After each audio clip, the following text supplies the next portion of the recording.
Itong aking inay may kung anong bit-bit na naman. Nay, ano yan? Bakit ano naman ang basahan sa inyong ano? Ito, madumi ito, Nay. Ay, sus naman kayo eh. Huwag niyo pulutin yung nasa sa baba. Pag nasa baba, huwag niyo kukuhanin. Talaga naman, ito pa isa, oh. Kayo talaga eh. Basahan to dito na sa baba. Huwag niyong tinatanggal. Kayo talaga. Ano ang ginagawa niyo, kayo ay, oh. May laman yan tayo, baka matapon. Okay na.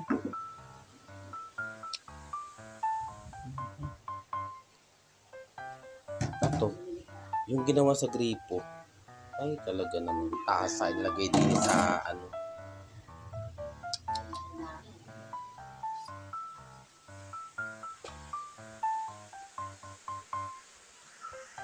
Pag magliligpit ka kayo yung maayos na ligpit na hindi yung ano yung ginagawa.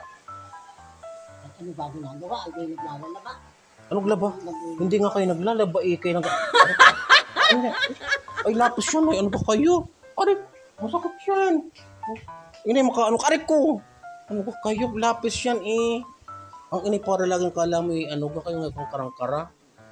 Kayo, kakarahanin niyo para kayong ano lagi. Ah! Aray! Sakit. Sungit nyo naman?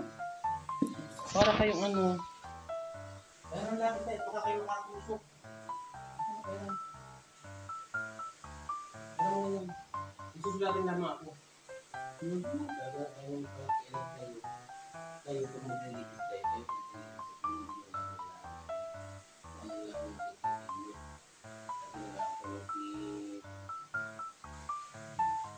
Kagaya niyan, ang tsinelas, diyan nyo na naman ilagay.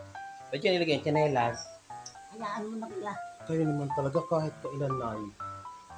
Magligpit na kayo ng ayos, hindi yung ganyan pa, ano ang ligpit ninyo.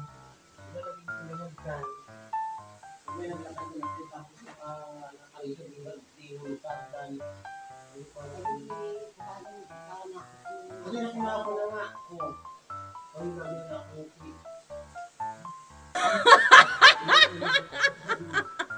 Ano po naman na, papatayin niyo ako?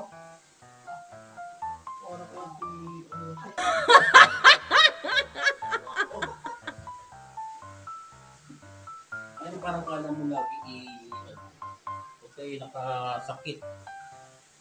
Kung ano iniisip nyo? Ha?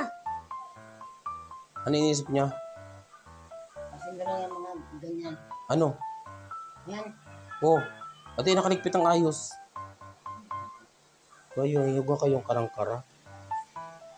Ay, mukha kumaranin niyo. Ano kinakapo?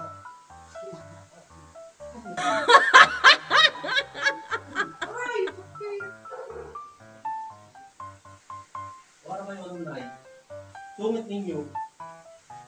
Wala na kayo